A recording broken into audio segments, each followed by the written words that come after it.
much. For some reason, I was thinking there's a cookbook put out by Canadian writers, Margaret Atwood and others, and I think it was an Amnesty International thing. I believe the name of the cookbook was A Taste for Justice. Next, I'd like to ask, introduce Kathy Fenwick.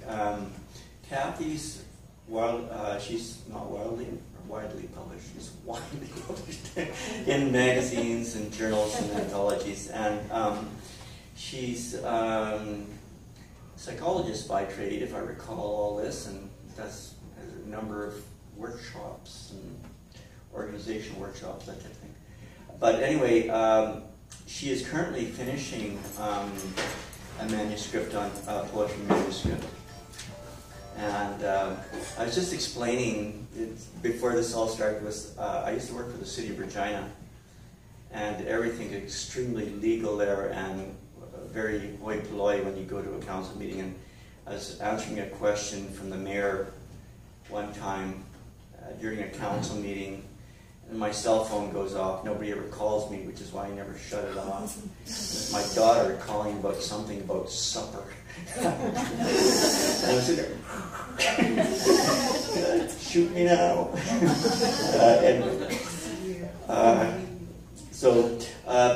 Kathy's, as I said, is currently working on a poetry manuscript and a collection of short stories as well. She's a former president of the Saskatchewan Writers Guild, and I saw she brought some great work to our poetry class. I've certainly seen. I know she's continuing to work on a lot since then.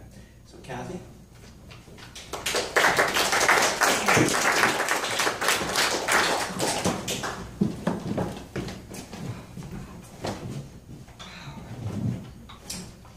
Thank you all so much for being here. And Bruce, thank you for a really great class.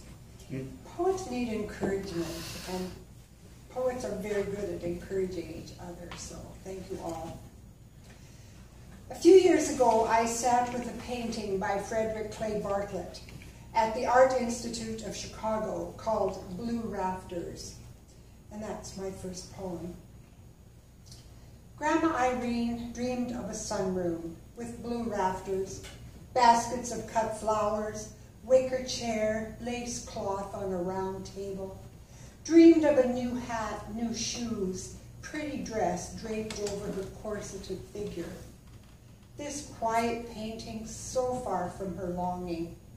Mother of 10, Grandma worked from sunup to collapse.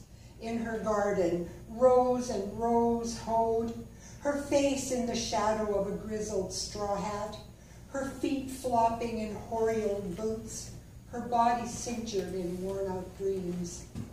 In her kitchen, rolling pastry, kneading dough, her flowers embroidered on aprons she sewed from recycled sugar sacks, like the ones she had in her hope chest, tied over a homemade dress. Corset harnessing belly, birth-stretched skin, smell of yeast and stone-ground flour.